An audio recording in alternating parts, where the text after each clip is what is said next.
I moved into the old brownstone on Maple Street in the spring, when the air was still crisp but the trees were starting to bud. The place was a fixer-upper, with creaky floors and windows that stuck, but it was mine. After years of city apartments and noisy roommates, I wanted quiet, a place to breathe. Maple Street seemed perfect, small, tree-lined, the kind of neighborhood where people waved from their porches. I didn't know anyone, and that was fine. I wasn't looking for friends, I just wanted a fresh start. That's when I met David. He lived next door, in a house that looked like it belonged in a magazine. Neat lawn, blue shutters, a porch swing that swayed gently, even when no one was around. The first time I saw him, he was hauling bags of mulch from his truck. His flannel shirt rolled up to his elbows. He was maybe in his early 30s, like me, with dark hair that fell just over his eyes, and a build that said he spent more time outdoors than at a desk. I was unloading boxes from my car, sweating through my t-shirt, when he glanced over and gave me a nod. "Hey, new neighbor?" he called out, setting down a bag and wiping his hands on his jeans. "Yeah," I said, balancing a box of books, "just moved in." He crossed the lawn, his stride easy, and stuck out a hand. "David, welcome to the street." I shook his hand, noticing the calluses on his palm. "Nate," I said. "Thanks." He grinned, and it was one of those smiles that felt like it could light up a room, warm, unguarded, like he actually meant it. "Need a hand with those boxes?" I waved him off. "I'm good, but thanks, don't want to interrupt your—" I gestured at the mulch, "gardening project?" He laughed, a low, easy sound. "Yeah, something like that. Trying to keep this place from looking like a jungle. Let me know if you change your mind about the boxes." That was it. Simple, neighborly. I didn't think much of it, just went back to unpacking, but something about that smile stuck with me. It wasn't flirty or anything, just kind. I hadn't had a lot of that lately. Over the next few weeks, I saw David around. He was always outside, mowing the lawn, fixing a loose shutter, or sitting on his porch with a beer, watching the sunset. Sometimes he'd wave, sometimes he'd call out a quick, "Hey, Nate," and ask how the house was coming along. I'd give him a vague answer, usually something about leaky pipes or peeling wallpaper, and he'd nod like he got it. Once, he brought over a spare hammer when he saw me struggling with a loose board on my porch. Another time, he dropped off a six-pack of beer to celebrate surviving your first week. I figured he was just being friendly. You know, the kind of guy who's nice to everyone, who probably helps old ladies cross the street and rescues stray cats. I didn't read into it. I'd been burned before, assuming things about straight guys who were just being decent. My last relationship, 2 years with a guy named Mark, who left me for a better option in Chicago, had left me cautious. I wasn't looking for anything, especially not with the guy next door who probably had a girlfriend or a wife I hadn't met yet. But David made it hard to keep my guard up. He had this way of talking, like he was genuinely curious about you. One evening, I was out front, trying to figure out why my mailbox was leaning like it was drunk, when he wandered over with a toolbox. "Need a hand?" he asked, already kneeling by the post before I could answer. "You don't have to," I started, but he waved me off. "It's no trouble. This thing's been wobbly since the last guy lived here. I've got some concrete mix in the garage. We can fix it in 10 minutes. We ended up spending an hour on it, mostly because we kept getting distracted talking. He asked about my job. I'm a graphic designer, working from home mostly, and told me he was a contractor, which explained the toolbox and the calluses. He talked about growing up in a small town a few hours away, how he'd moved here to start his own business. I told him about the city, how I'd needed a change after a rough couple of years. I didn't mention Mark, and he didn't ask, but he listened, really listened, his eyes steady on mine, like he was taking in every word. When we finished, the mailbox stood straight, and I felt lighter than I had in weeks. "Thanks," I said, brushing dirt off my hands. "I owe you one." "Nah," he said, grinning. "Just being neighborly. Just being neighborly. Done." That word neighborly stuck in my head. It was a good word, safe. It kept things clear. But as he walked back to his house, toolbox swinging at his side, I caught myself watching him a little too long. Summer rolled in, and Maple Street came alive. Kids rode bikes down the sidewalk, and neighbors threw barbecues that spilled laughter and the smell of grilled burgers into the air. David seemed to be at the center of it all. He'd be out there, tossing a football with the kids, or helping someone fix a fence. I'd watch from my porch, sketching in my notebook, pretending I wasn't paying attention, but I was. I noticed the way his laugh carried across the street, the way he'd run a hand through his hair when he was thinking. I noticed how he'd catch my eye sometimes and smile, like we were sharing a secret. One afternoon, I was in my backyard, wrestling with a rusty lawnmower I'd found in the shed, when David leaned over the fence. "That thing looks like it's ready to retire," he said, amusement in his voice. "Yeah, well, it's all I've got," I said, kicking it lightly, "unless you've got a spare one lying around." He grinned. "I might come over later, and I'll dig it out. I've got some cold beers, too." I hesitated. It was just a neighbor thing, right? But something about the way he said it, the way his eyes lingered on mine, made my stomach flip. "Sure," I said, trying to sound casual. "Sounds good." That evening, I walked over to his place, feeling oddly nervous. I'd been in plenty of neighbors' houses before, borrowing a tool, dropping off mail, but this felt different. His porch light was on, casting a warm glow, and the front door was open, letting out the faint sound of music. I knocked, and he called out, "Come on in." His house was cozy, lived in, wood floors, a worn leather couch, a coffee table, cluttered with books, and a half-empty coffee mug. It smelled like cedar and something faintly spicy, like he'd been cooking. David was in the kitchen, pulling 2 beers from the fridge. He handed me one, his fingers brushing mine for half a second, and I tried not to notice how warm they were. "Thanks," I said, taking a sip to cover the sudden tightness in my chest. "No problem," he said, leading me to the garage. "Let's find that mower." We spent the next hour digging through his garage, which was packed with tools, lumber, and boxes of who knows what. He told me stories about his projects, building decks, renovating kitchens, and I found myself relaxing, laughing at his jokes, asking questions. It felt easy, like we'd known each other forever. By the time we found the mower, I'd almost forgotten why I was there. "Want to stay for dinner?" he asked as we hauled the mower to my backyard. "I've got some steaks I was going to throw on the grill." I should have said no. I should have gone home, kept things simple. But his voice was so casual, his smile so genuine, that I said, "Yeah, sure, why not?" Dinner was simple: steaks, grilled vegetables, and more beer. We sat on his porch, the air warm and thick with the hum of cicadas. The conversation flowed, jumping from favorite movies to embarrassing childhood stories. I told him about the time I got stuck in a tree trying to impress a kid in middle school. He laughed so hard he nearly spilled his beer. He told me about the time he tried to build a treehouse for his little brother and ended up with a broken arm. "You're lucky you didn't break your neck," I said, grinning. "Yeah, well, I'm stubborn," he said, his eyes catching mine. "When I want something, I don't give up easy." There it was again, that look, that pause. It wasn't much, but it was enough to make my heart kick up a notch. I took a long sip of my beer, trying to shake it off. "He's just friendly," I told myself. "Don't be an idiot." But as the night went on, I couldn't ignore it. The way he leaned in when he talked, the way his knee bumped mine, under the table, and he didn't pull away, the way he asked about my life, not just the surface stuff, but the deeper things, like why I'd left the city, what I was looking for now. I kept my answers vague, steering clear of anything too personal. But he didn't push. He just listened, his eyes steady, his smile soft. By the time I headed home, it was late, and the street was quiet. David walked me to the edge of his porch, his hands in his pockets. "Glad you came over," he said. "We should do this again." "Yeah," I said, my voice a little rough. "We should." I walked back to my house, the mower forgotten in the backyard, my head spinning. It was just a dinner, just a neighbor being nice. But as I lay in bed that night, staring at the ceiling, I couldn't shake the feeling that something had shifted. David wasn't just being friendly. Or maybe he was, and I was reading too much into it. I'd done that before, and it had ended in heartbreak. Still, as I drifted off, I couldn't stop thinking about his smile, his laugh, the way his hand had brushed mine. And for the first time in a long time, I let myself hope, just a little, that maybe, just maybe, this was something more. The next morning, I woke up to the sound of hammering. I looked out my window and saw David in his backyard, working on a wooden bench. He was shirtless, the sun catching the sweat on his shoulders, and I stood there longer than I should have, watching the way his muscles moved as he worked. I shook my head, embarrassed, and went to make coffee. But that moment stayed with me. So did the dinners that followed, once a week, then twice. Always casual, always easy.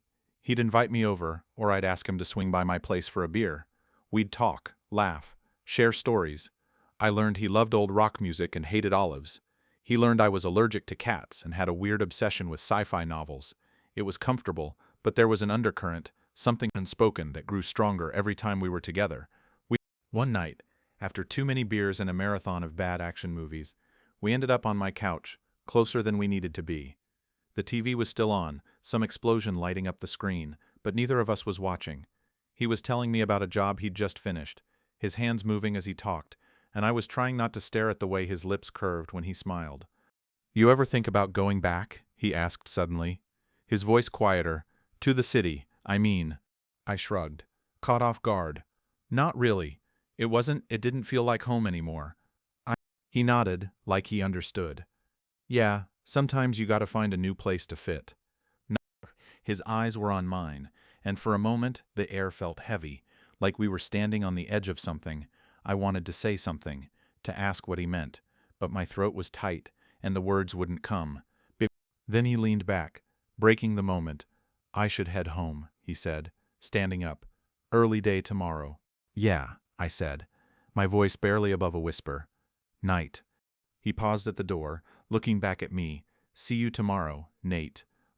And then he was gone, leaving me alone with the hum of the TV, and a heart that wouldn't slow down. I sat there for a long time, trying to make sense of it all. David was straight, wasn't he? He had to be. But the way he looked at me, the way he lingered, it didn't feel like just friends, or maybe I was seeing what I wanted to see. I didn't sleep much that night. I kept replaying every moment, every glance, every brush of his hand. I told myself to stop, to let it go. But I couldn't, because somewhere along the way, between the beers and the laughs, and the late-night talks, I'd started to fall for the guy next door, and I had no idea what to do about it. The days after that night on my couch felt different, not in a big, obvious way, but in the small things, the way my pulse jumped when I saw David's truck in his driveway, the way I'd catch myself smiling at nothing, thinking about him. I tried to act normal, to keep things light, but it was like trying to hold water in my hands. Something was slipping through, and I wasn't sure I wanted to stop it. David didn't make it easy. He was still the same friendly, easygoing, always ready with a smile or a quick joke.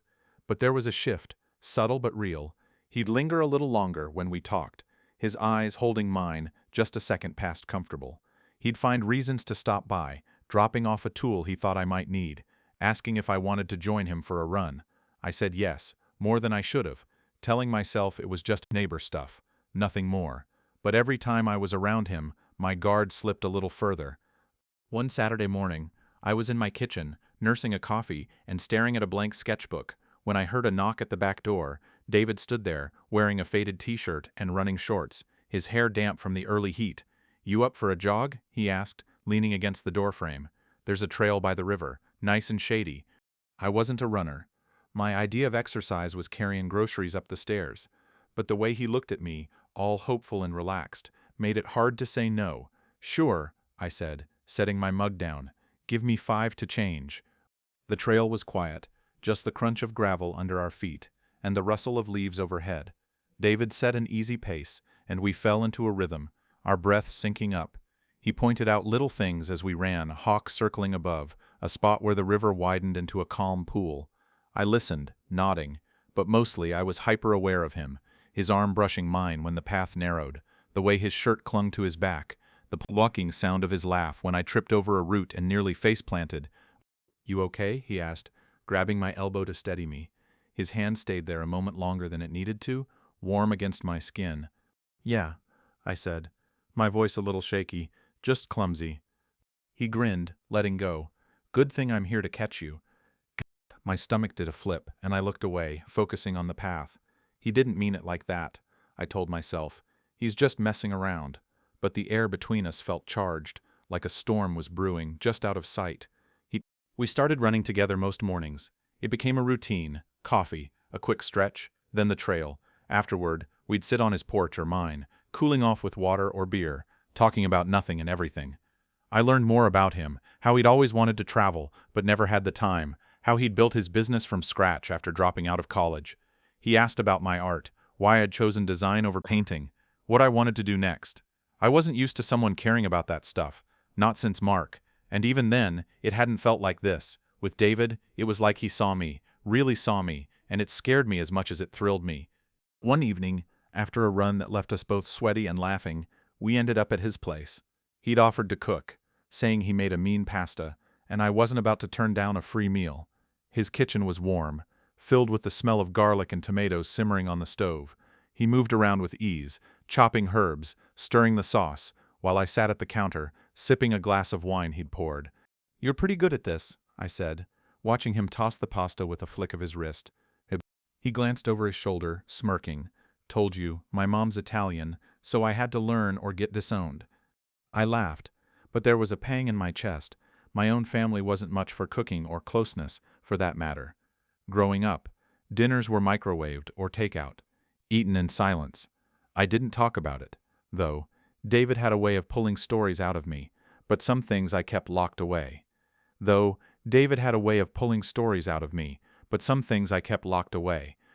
We ate at his dining table, the windows open to let in the evening breeze. The pasta was as good as he'd promised, and the wine loosened my tongue. We talked about music, arguing over whether Springsteen was overrated. He wasn't, according to David. And movies, where we both agreed, Die Hard was a Christmas classic. The conversation drifted, and I found myself telling him about my first big design job, how I'd nearly quit from the stress. "You didn't, though," he said, leaning back in his chair, his eyes on me. "You stuck it out. That's not nothin'." I shrugged, feeling heat creep up my neck. "Just stubborn, I guess." He smiled, soft and slow. "I like that about you." The words hung there, simple but heavy. I froze, my fork halfway to my mouth. He didn't look away, and for a moment, I couldn't breathe. Was he flirting? Or was I imagining it? Projecting my own stupid crush onto him? I forced a laugh, trying to break the tension. "Yeah, well, it's not always a good thing." He didn't laugh back. Instead, he leaned forward, his elbows on the table. "Nate," he said, his voice low, "you ever feel like you're waiting for something, but you don't know what?" My heart pounded. "Yeah," I said, barely above a whisper. "All the time." He nodded, like he got it, and then he reached across the table, his hand brushing mine. It wasn't an accident, not like the times before, when our knees bumped or our shoulders grazed. This was deliberate, his fingers curling lightly around mine, warm and steady. I stared at our hands, my brain short-circuiting. He wasn't pulling away, neither was I. "David," I started, my voice cracking. "What?" "I don't know," he said quickly, like he was afraid I'd finish the question. I like being around you, a lot." I swallowed, my throat tight. "Me too. Me too." We sat there, hands still touching, the world narrowing to the space between us. I wanted to lean in to close the gap, but fear held me back. What if this was a mistake? What if he was just curious, or confused, or worse, messing with me? I'd been down that road before, with guys who didn't know what they wanted, and it had left me in pieces. He must have seen something in my face, because he squeezed my hand gently before letting go. "I didn't mean to weird you out," he said, sitting back. I've been thinking about this for a while." "About what?" I asked, my voice steadier than I felt. He ran a hand through his hair, looking almost nervous. "You, us. I don't know how to say it without sounding like an idiot, but you're not just a neighbor to me. Haven't been for a while." My chest ached, a mix of hope and terror. "David, have you ever?" "No," he said, cutting me off. "Not with a guy, not like this, but I'm not." He paused, searching for the words. "I'm not straight, either. Or maybe I am. And this is just you. I don't know. I just know I want to be around you all the time, and it's driving me a little crazy." I stared at him, my mind racing. This was real. He was saying it out loud, and it wasn't a dream or a misunderstanding, but it was also messy, complicated, full of unknowns.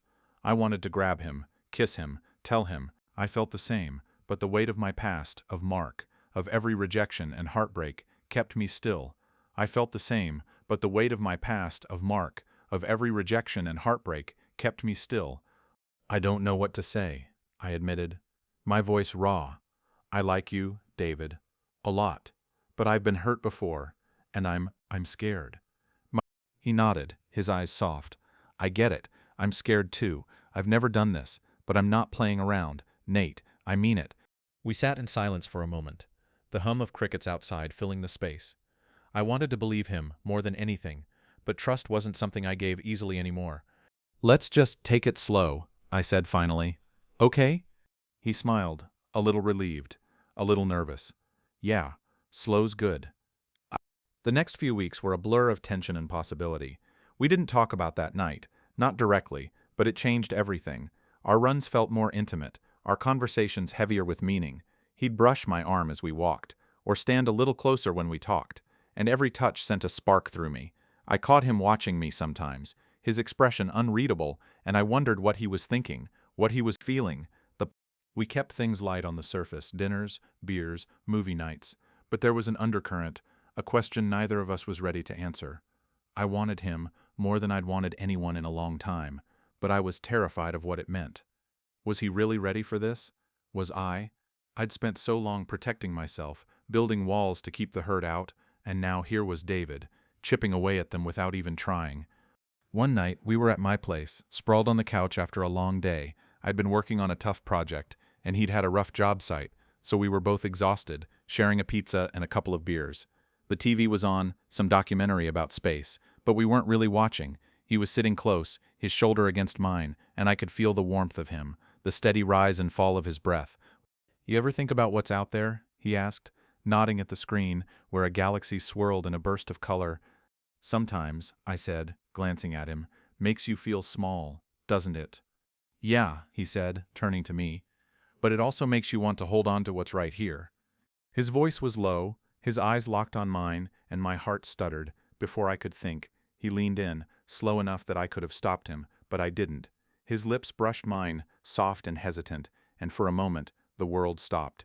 It wasn't a deep kiss, not yet, just a question, a test, but it was enough to set my nerves on fire. He pulled back, his eyes searching mine. Was that okay? I nodded, my throat too tight to speak. Then I leaned in, kissing him back, a little bolder, a little surer. His hand found my jaw, his thumb brushing my cheek, and I melted into it, every fear and doubt fading under the warmth of his touch. When we broke apart, we were both breathing hard, foreheads pressed together. I've wanted to do that for weeks, he whispered, his voice rough. Me too, I said, and for the first time, I let myself believe this could be real. The days after that kiss were like walking a tightrope. Every moment with David felt electric, but it was also fragile, like one wrong move could send us crashing. We didn't talk about labels or what it all meant, we just let it be. We'd kiss on his porch after a run, or hold hands on the couch during a movie, small moments that felt huge. I was falling for him, hard, and it scared me to death. But there were cracks, too. I noticed the way he'd tense up when someone walked by while we were together, or how he'd change the subject when I asked about his past relationships. He'd never mentioned a girlfriend, or anyone really, but I could tell there was something he wasn't saying. I didn't push, I was too afraid of what I might find, but it gnawed at me, a quiet doubt that grew louder with every unspoken word. One afternoon, we were in his backyard, working on that bench he'd started months ago. It was nearly done, just needed sanding and a coat of stain. We worked side by side, the sun warm on our backs, and for a while, it felt perfect. But then his phone buzzed, and when he glanced at it, his face changed, tight, guarded. "Everything okay?" I asked, trying to sound casual. "Yeah," he said, pocketing the phone. "Just work." But it wasn't just work. I could see it in the way his shoulders stiffened, the way he avoided my eyes. I wanted to ask, to demand answers, but I didn't. Instead, I focused on the bench, sanding harder than I needed to, my stomach twisting. That night, we didn't kiss. We sat on his porch, drinking beer. But the easy closeness was gone. He was distant, lost in his thoughts, and I felt like I was losing him before I'd even had him. When I went home, I lay awake, staring at the ceiling, wondering if I'd been wrong to let myself hope. The next morning, he showed up at my door, looking like he hadn't slept. "Can we talk?" he asked, his voice raw. I nodded, stepping aside to let him in. My heart in my throat. Whatever he was about to say, I knew it would change everything. And as he stood in my kitchen, his hands clenched at his sides, I braced myself for the truth, whatever it was. David stood in my kitchen, his hands shoved deep in his pockets, his shoulders hunched like he was carrying something heavy. The morning light slanted through the window, catching the tension in his jaw, the way his eyes darted to the floor instead of meeting mine. I leaned against the counter, my coffee forgotten, my stomach knotted with dread. Whatever he was about to say, I knew it wasn't going to be easy. "Nate," he started, his voice low, almost hoarse. "I need to be honest with you." I nodded, my throat too tight to speak. My mind was already racing, throwing up worst-case scenarios. He was married, he was moving away, he'd changed his mind about us. I braced myself, trying to keep my face neutral, but inside, I was crumbling. He took a deep breath, running a hand through his hair. "I've never done this before. Not just with a guy, with anyone. I don't know how to do this right." I frowned, confused. "What do you mean?" He looked at me then, his eyes raw, like he was peeling back layers he'd kept hidden. "I've never been in a real relationship, not one that mattered. I've dated, sure, but it was always surface stuff. Nothing like this. Nothing that felt like—" He stopped, swallowing hard. "Like you." My heart did a weird lurch, caught between relief and something heavier. "Okay," I said slowly, trying to process. "So what's the problem?" He paced a step, then stopped, his hands clenching at his sides. "The problem is me. I'm scared. I'm gonna screw this up. I'm scared I'm not enough. For you. For this." I stared at him, the words sinking in. This wasn't what I'd expected. I'd been ready for a bombshell, some big secret that would shatter everything. Instead, he was standing here, laying himself bare, telling me he was just as terrified as I was. It should have made me feel better, but it didn't. It made me ache, because I knew that fear too well.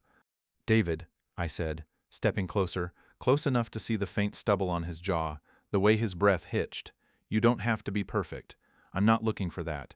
I'm trying to figure this out too. Go." He shook his head, a bitter smile tugging at his lips. "It's not just that.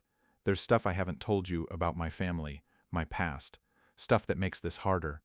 "Then tell me," I said, my voice sharper than I meant it to be. "If it's part of you, I want to know." He looked away, his jaw tight.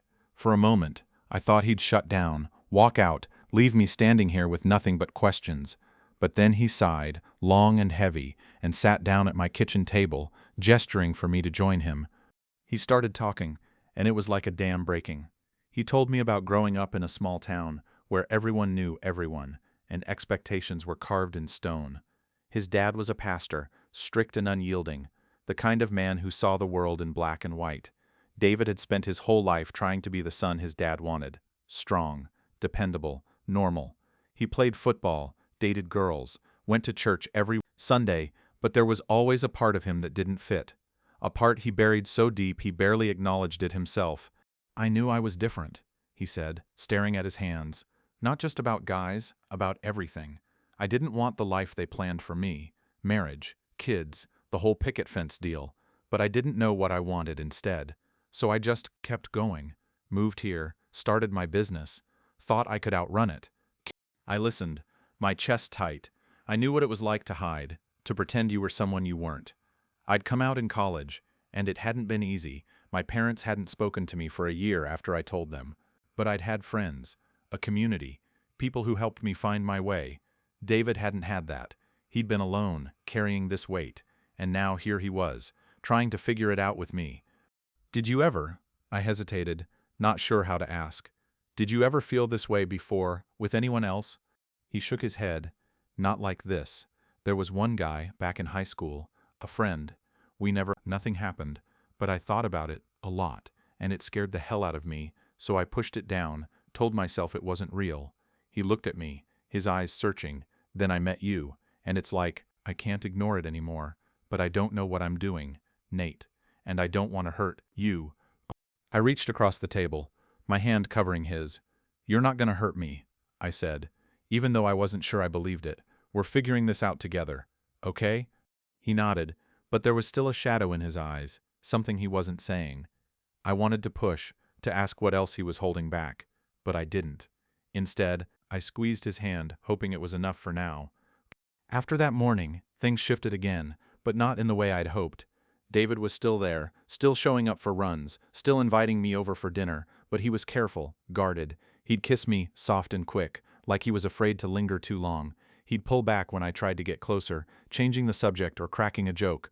It was like he was standing on the edge of a cliff, wanting to jump but too scared to move. I tried to be patient. I knew he was wrestling with something big, something that went deeper than he'd let on, but it was hard. Every time he pulled away, it stirred up old wounds, memories of Mark, who'd always kept one foot out the door, who'd made me feel like I was never enough. I didn't want to believe David was like that, but doubt crept in, quiet and insidious. One evening, we were at his place, sitting on the porch swing, the air thick with the smell of rain. We'd been quiet for a while, just swaying gently, when I couldn't hold it in anymore. "David," I said, my voice steady despite the nerves. "What's going on? You're here, but you're not here. But you're not here. But you're not here." He tensed, his fingers tightening around his beer bottle. "What do you mean?" "You know what I mean," I said, turning to face him. "You're holding back. Every time we get close, you pull away. If you don't want this, just say it. I can handle it." His face crumpled, just for a second, before he smoothed it out. "It's not that. I do want this. I want you. I just—" He trailed off, staring out at the darkening street.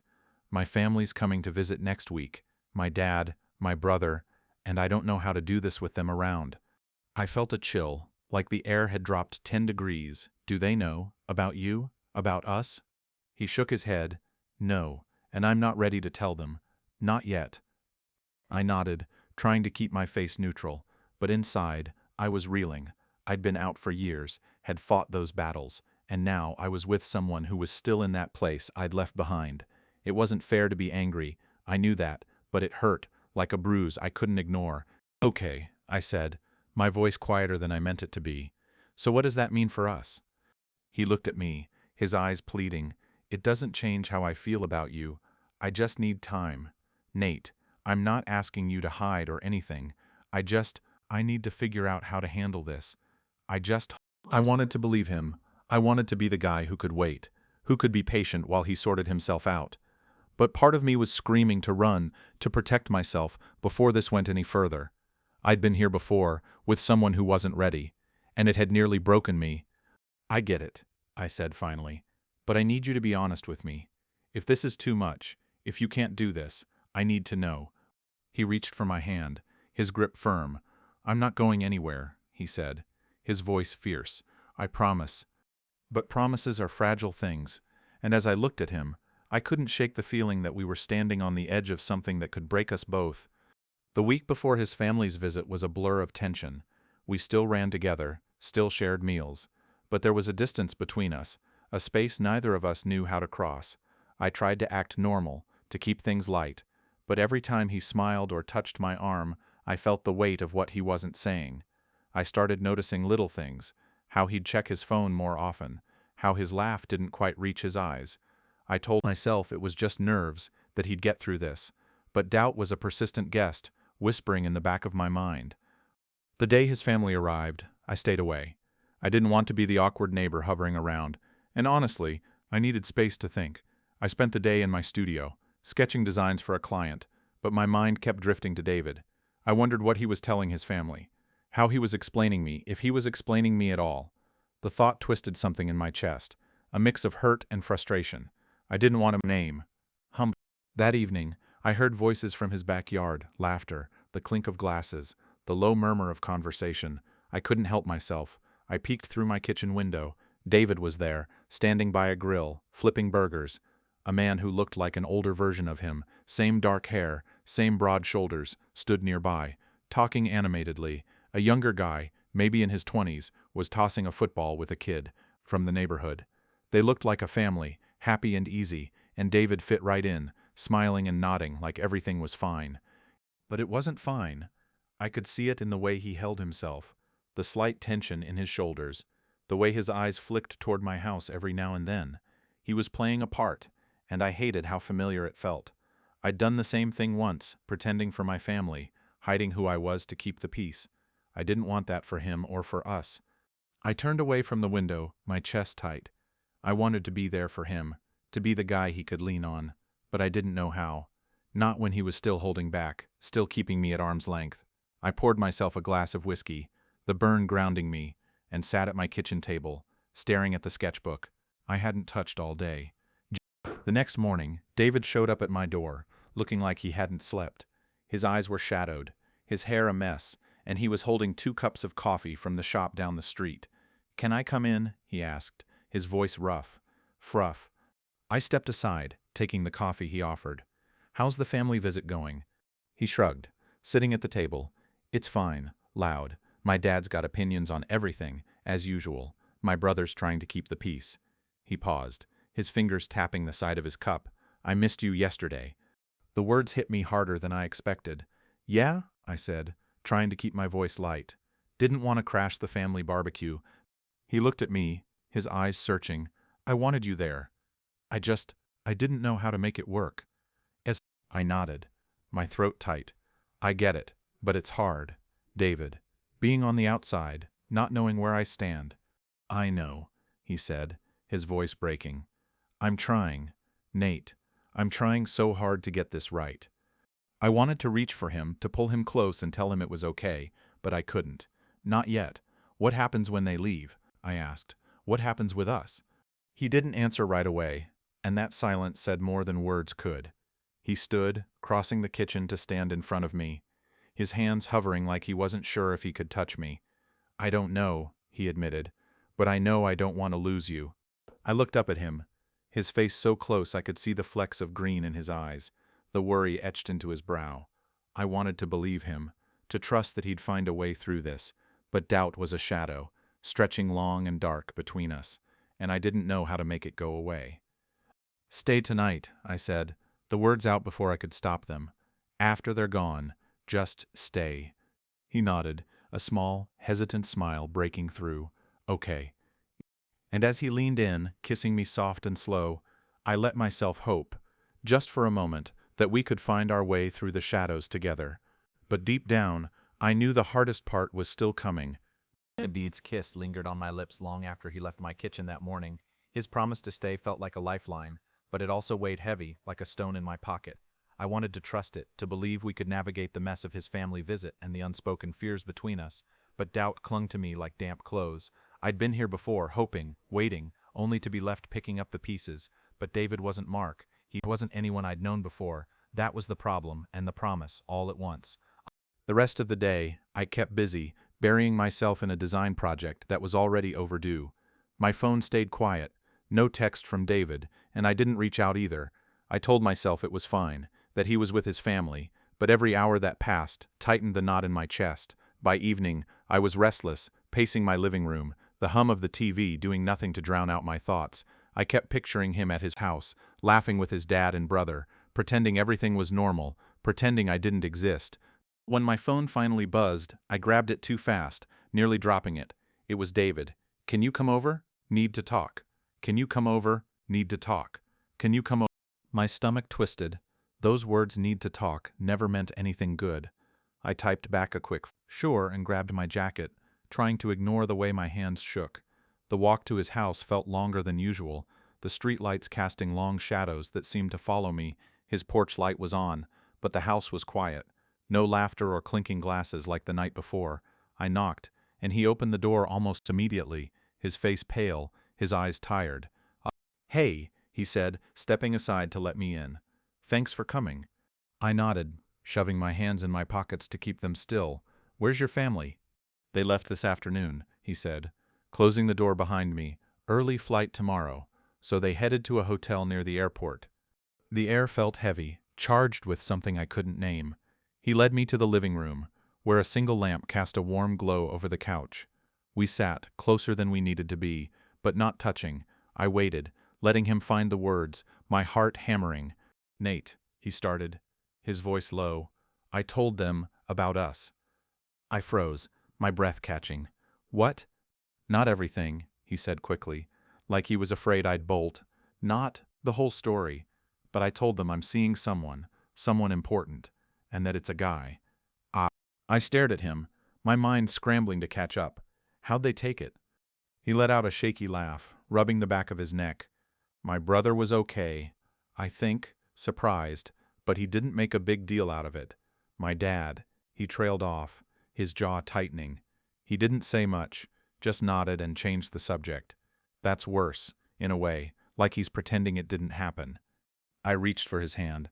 my fingers curling around his. That's a big step, David. Telling them anything. He looked at me, his eyes raw. It didn't feel like enough. I wanted to tell them more, to say your name, to make it real, but I froze. I've spent my whole life trying to make him proud, and now, he shook his head, his voice breaking. I don't know if I can. My chest ached. Not just for him, but for us. I knew what it was like to want approval from a parent who couldn't give it, to feel like you were letting them down just by being yourself. You don't have to have all the answers right now, I said, squeezing his hand. You're trying. That's what matters. He turned to me, his eyes searching mine. What if it's not enough for you? What if I can't be what you need? The question hit like a punch, because it was the same one I'd been asking myself. I'd spent so long guarding my heart, afraid of getting hurt again, and now here was David, laying his fears bare, asking me to meet him halfway. I wanted to, more than anything, but I was scared too, scared of losing him, scared of what it would cost to stay. I don't need you to be perfect, I said, my voice steady despite the storm inside. I just need you to show up, to keep trying. Can you do that? He nodded, his thumb brushing over my knuckles. Yeah, I can do that. I can. And then he leaned in, kissing me, not soft or hesitant like before, but deep and sure, like he was staking a claim.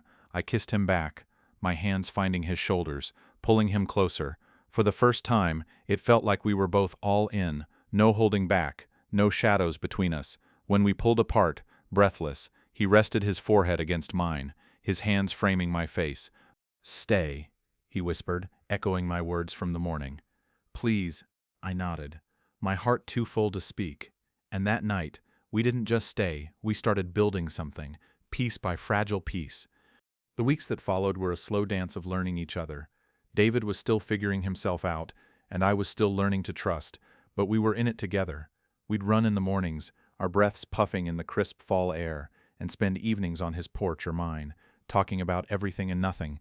He told me more about his family, how his brother had texted him a few days after the visit, saying he was happy for him, how his dad still hadn't mentioned it. I told him about my own past, about Mark and the way he'd left me feeling like I wasn't enough. It wasn't easy, bearing those parts of ourselves, but it made us stronger, like stitching a wound closed. We didn't hide. Not really, but we were careful. Maple Street was a small world, and neighbors talked. We'd hold hands on the couch, but not on the street. Kiss in the kitchen, but not on the porch. It wasn't perfect, but it was ours, and for the first time in a long time, I felt like I was exactly where I was supposed to be. One afternoon, we were in David's backyard, finishing the bench we'd started months ago. The wood was smooth now, stained a deep walnut, sturdy under our hands. We sat on it, testing it out, our shoulders brushing. The air was cool, the leaves turning gold and red, and for a moment, everything felt right. This is good, I said, leaning back, the bench solid beneath me. We did good. He smiled, his eyes crinkling. Yeah, we did. But there was something in his voice, a hitch that made me turn to him. What's up? He hesitated, then pulled a folded piece of paper from his pocket. Got a letter from my dad yesterday. My stomach dropped. What'd he say? He unfolded it, his fingers careful, like it might break. Not much, just, he's coming back next month. Wants to talk, in person. I nodded, my throat tight. You okay with that? He shrugged, but his eyes were distant. I don't know. Part of me wants to tell him everything. Lay it all out. Part of me just wants to pretend it's not happening. I reached for his hand, lacing our fingers together. Whatever you decide, I'm here. You don't have to do it alone. He looked at me, his expression softening. I know. And that's everything, Nate.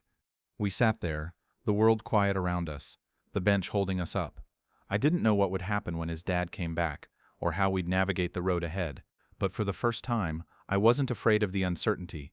We'd built something real, something worth fighting for, and I wasn't letting go.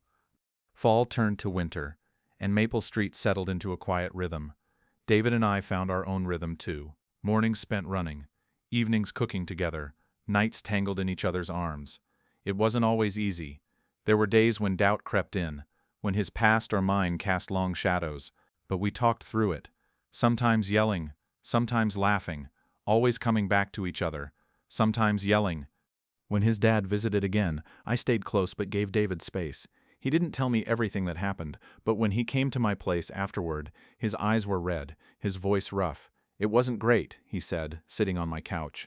His hands clasped tight, but it wasn't the end of the world either. He's trying, I think, in his own way. I sat beside him, my hand on his knee. "And you? You okay?"